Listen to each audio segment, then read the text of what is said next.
The fourth quarter GDP growth of the current fiscal year saw a sharp drop from 7% in the last quarter of 2016 to 6.1% in the first quarter of 2017. Moreover, the GVA growth registered an even sharper drop from 6.7% to 5.6%. Thus, the big question: why did a healthy economy begin this slide down? 500 रुपए और 1000 रुपए के currency note legal tender नहीं रहेंगे. Though demonetization has been largely blamed, the slide had begun much earlier. The answer can be seen in the form of three factors. Let's call them X, Y, and Z. Let's begin our analysis with factor Z. Corporate over-leveraging and bank bad debts. Talking of bank bad debts, the banks have been lending to a wide variety of companies. The debts incurred as a result of all that lending are at over rupees 7 lakh crore now. As companies scramble to cut debts and banks try to get whatever they can from debtors, there is very little money left for fresh investment.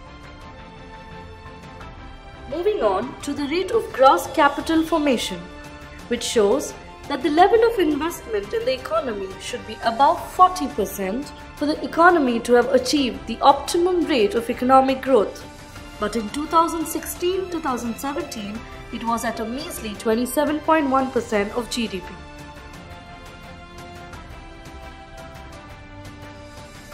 Let's move to factor Y, the reformed allocation mechanism.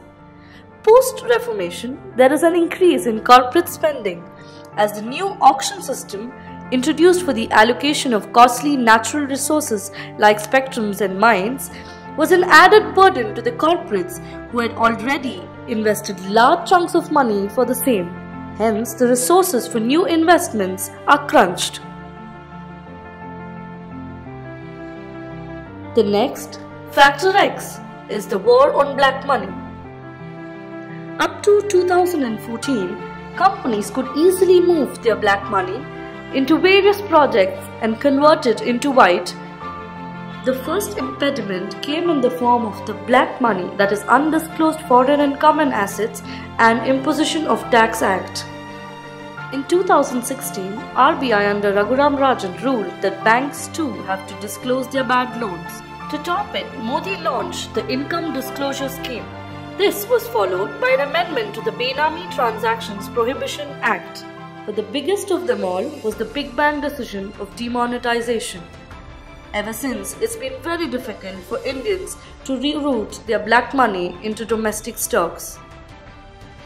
The price for having a cleaner economy with more taxpayers and less tax evasion and corruption is being paid in terms of postponed investments and growth. While we may have some pain to bear in the short to medium term, this is definitely good for all of us in the long run.